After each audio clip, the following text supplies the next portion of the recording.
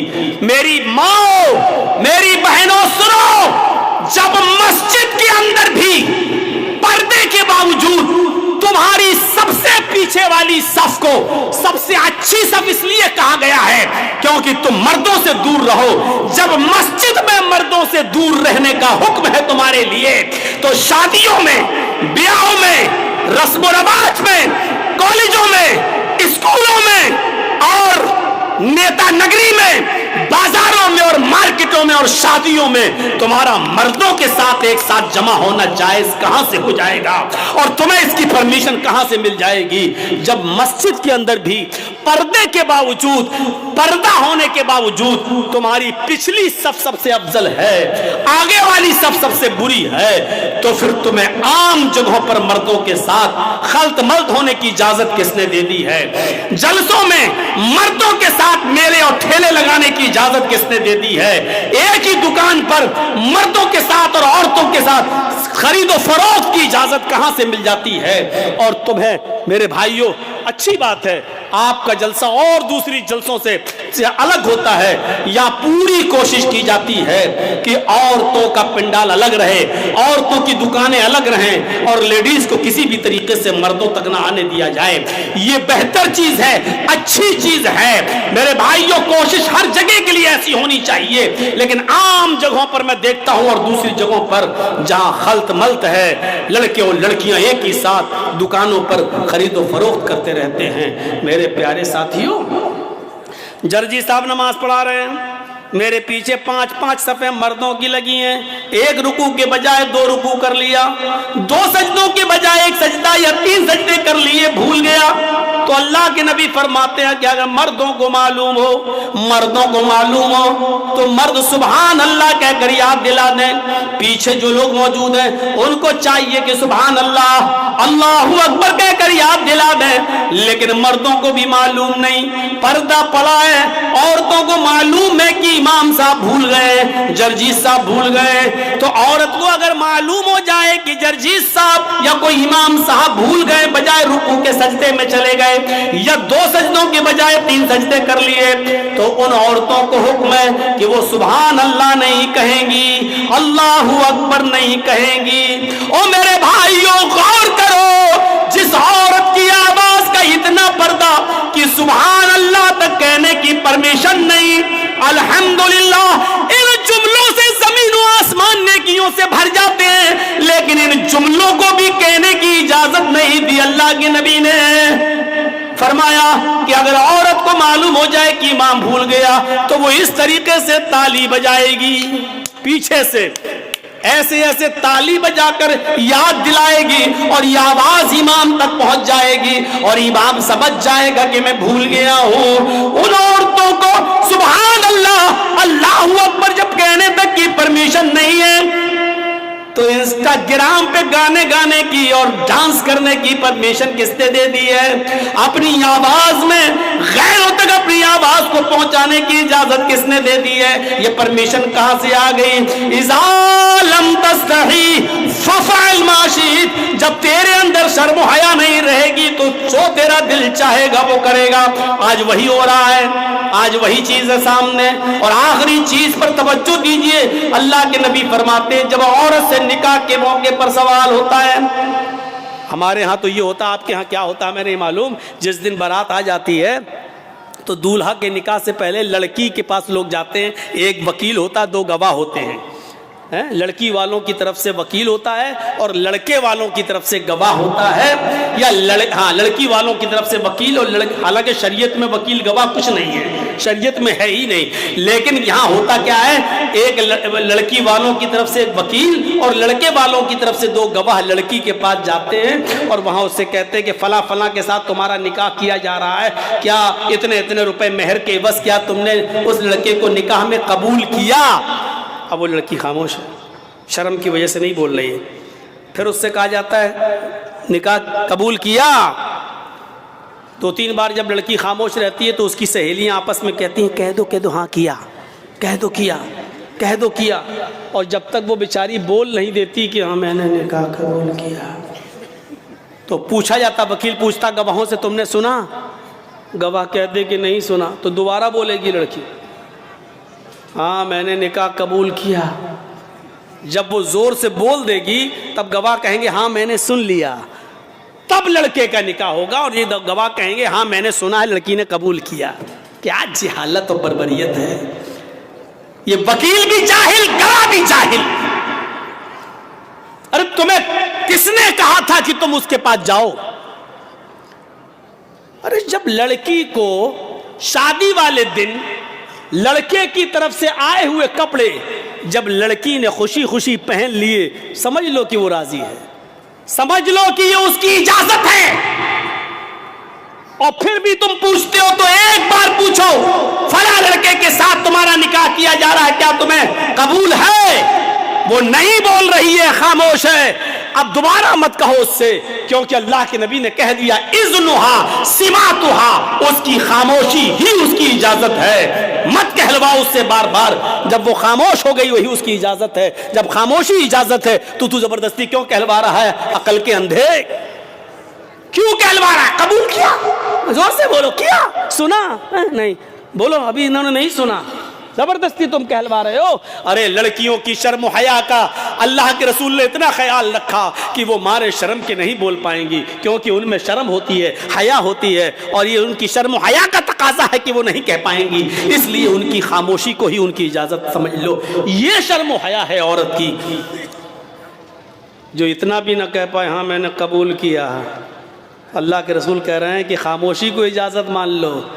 اس رات کے 3:15 3:30 ہونے والے ہیں, اس وقت بھی خاموش رہنے والیوں کی چونچیں چل رہی ہوں گی. اللہ اللہ کیسے ہو, کہاں ہو, کدھر ہو, کہاں ملو گے, گٹرگوں جیسے 2 کبوتر چونچیں لڑاتے ہیں, ایسے اس رات کے 3:30 بجنے والے ہیں. اس وقت یہ ان لڑکیوں کا حال ہے جن کے بارے میں شریعت نے کہا کہ ان کی شرم اتنی ہوتی ہے کہ بیچاری شرم کی وجہ سے نہیں بول پاتی ہیں. تو ان سے زبردستی مت کہلواؤ, ان کی خاموشی ہی ان کی اجازت ہے. اسی خاموشی پر مان لو کہ انہوں نے نکاح قبول کر لیا ہے. میں نے دیکھا اپنی آنکھوں سے کتنی سنستھائیں ایسی تھیں جو پوچھتی تھیں کہ آپ کے بھائی کے علاج میں ڈاکٹروں نے کتنا خرچہ بتایا ہے, اس کا اسٹیمیٹ مجھے دیجئے, میں اپنی سنستھا سے پاس کرا کے لاتا ہوں, آپ کو اس کا چیک دے دیتا ہوں. زندگی بھر کی دوائیں مفت ملیں گی, زندگی بھر کا علاج مفت ملے گا. میرے بھائیوں, کیا آپ اس کو کم بڑا کام سمجھتے ہیں؟ کتنا بڑا کام ہے یہ. کیا آپ اس کو معمولی کام سمجھتے ہیں؟ نہیں, حقیقت میں دیکھا جائے تو یہ بہت بڑا کام ہے. غریبوں کا, مجبوروں کا اور بے بسوں کا علاج کرانا اور بیماروں کا علاج کرانا. لیکن جو تنظیمیں یہ علاج کرا رہی ہیں ان کو کیا ملے گا؟ آپ ہی بتائیے, کیا فائدہ ہے ان کو؟ اخروی فائدہ کیا ہے؟ ان کو کوئی ثواب نہیں ملے گا, اس لیے کہ وہ یہ اچھا کام تو کر رہے ہیں لیکن اس اچھے کام پر کوئی ثواب اس لیے نہیں کیونکہ وہ ایمان سے خالی ہے. ہمارے پاس ایمان ہے, ہم ایمان کا دعویٰ کرتے ہیں, ہم کلمہ پڑھتے ہیں لا الہ الا اللہ محمد رسول اللہ, ہم ایماندار ہونے کا دعویٰ کرتے ہیں, ہمارے پاس ایمان ہے لیکن عمل صالح نہیں ہے. آج کوئی ایک نیکی مجھے ایسی بتا دیجئے جو نیکی ہم کرتے ہوں اور اس نیکی کے اندر اخلاص دکھائی دے رہا ہو. کوئی ایک نیکی کا کام ہمیں ایسا دکھا دیجئے جو آج ہم کر رہے ہیں اور اس کام کے اندر اخلاص موجود ہو. آج ہم جمعے کے دن مسجد میں نماز پڑھنے آ رہے ہیں تو یہ سوچ کر آ رہے ہیں کہ گاؤں والے یا محلے والے یہ نہ کہیں کہ دیکھو وہ کتنا بڑا کمینہ انسان ہے, جمعے تک کی نماز نہیں پڑھتا. آج ہم قربانی کر رہے ہیں تو قربانی کا جانور لیتے ہی بکرے کی فوٹو لی اور ہم نے فیس بک پہ ڈالنا شروع کر دیا, ہم نے واٹس ایپ گروپ پہ ڈالنا شروع کر دیا کہ الحمدللہ آج اللہ کی توفیق سے میں نے قربانی کے لیے ایک بکرا خریدا ہے جس کی قیمت 20,000 ہے, 25,000 ہے. میرے بھائیوں, جب آپ نے خریدا تھا تو کیا ضرورت تھی اس بکرے کی نمائش کرنے کی؟ کیا ضرورت تھی اس قربانی کے جانور کی قیمت کو بتانے کی؟ آج کون سا کام آج ہمارے اندر اخلاص کا رہ گیا ہے؟ آج ہم چند لوگوں کو اپنے گھروں میں بلا کر روزہ افطار کرا لیتے ہیں تو افطار کا فوٹو کھینچیں گے, ان لوگوں کا فوٹو کھینچیں گے, بلکہ ان لوگوں کو کیا کھلایا جا رہا ہے, کیا پلایا جا رہا ہے, پانی کی بوتل تک کا فوٹو ہمارے موبائل میں کیپچر ہو جاتا ہے اور پھر اس کو ہم فیس بک میں اور پھر ہم اس کو ڈالتے ہیں واٹس ایپ گروپ میں اور بتاتے ہیں کہ آج ہم نے 50 لوگوں کو روزہ افطار کرایا ہے, آج ہم نے اتنے لوگوں کو روزہ افطار کرایا ہے, آج ہم نے افطار کے اندر یہ چیزیں آج ہم نے روزے دار لوگوں کو کھلائی ہیں. آج مجھے بتاؤ کون سا ایسا عمل ہے جس کے اندر اخلاص باقی رہ گیا ہے؟ اگر ہمیں اللہ نے عمرے کی توفیق دی, ہم عمرہ کرنے گئے اور خانہ کعبہ کے سامنے کھڑے ہو کر ہم سیلفی کھینچ رہے ہیں, فوٹو کھینچ رہے ہیں, اور فوٹو کھینچنے کے بعد سیلفی لینے کے بعد اس کو ہم واٹس ایپ گروپ, فیس بک, سوشل میڈیا پر ہم اس کو ظاہر کر رہے ہیں اور ڈال رہے ہیں اور دکھلا رہے ہیں کہ دیکھو آج ہم خانہ کعبہ تک پہنچ گئے, اللہ نے مجھے عمرے کی توفیق دی ہے, ہم اس کی نمائش کر رہے ہیں. آج ہمارے پاس ایمان ہے لیکن عمل صالح نہیں. ایمان بھی ضروری ہے اور عمل صالح بھی ضروری ہے. کبھی یاد کیجئے ہماری اس تقریر کو, شاید میں نے کبھی کوئی ایگزامپل دی ہو, کبھی ہم نے آپ کو کوئی مثال دی ہو. ایمان اور عمل صالح ہماری زندگی کے لیے دونوں ایسے ہی ضروری ہیں جیسے موبائل کے لیے سم اور سم کارڈ کے لیے موبائل, دونوں ایک دوسرے کے بغیر ادھورے ہیں. ایسے ایمان کے بغیر عمل صالح اور عمل صالح کے بغیر ایمان انکمپلیٹ ہے, ادھورا ہے, ناقص ہے, کوئی فائدہ نہیں.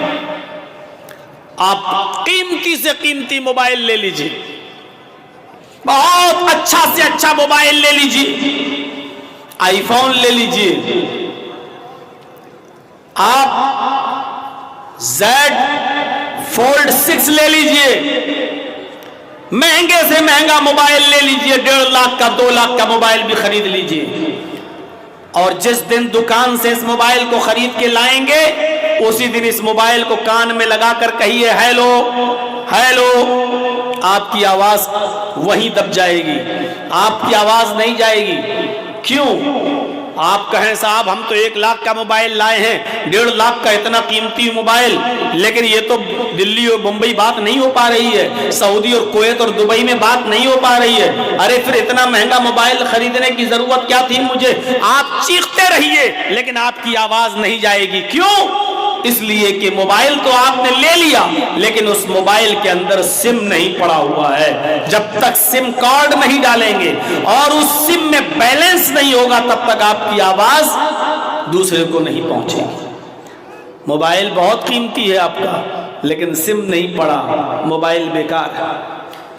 اب آپ سم لے لیجئے, جیو کی لے لو, ایئرٹیل کی لے لو, ووڈا کی لے لو, کسی بھی اچھی کمپنی کی سم لے لو اور اس سم میں 10,000 روپے کا بیلنس بھی بھر لو, 20,000 50,000 کا بیلنس بھی ڈال دو. اب اس سم کو کان میں لگا کے کہو ہیلو ہیلو, ارے بھائی آپ کو میری آواز آ رہی؟ ارے میں گڈا سے بول رہا ہوں, ارے بھائی میں للمڈیا سے بول رہا ہوں, آپ کی آواز کہیں نہیں جائے گی. سم میں آپ کے 50,000 روپے کا بیلنس ہے لیکن آواز نہیں جائے گی. کیوں؟ کیونکہ آپ کے پاس سم تو ہے لیکن موبائل نہیں ہے, اور سم بغیر موبائل کے کام نہیں کرتا ہے. تو آپ کو کیا کرنا ہوگا؟ سم کے اندر موبائل کارڈ ڈالنا پڑے گا یا موبائل کے اندر سم کارڈ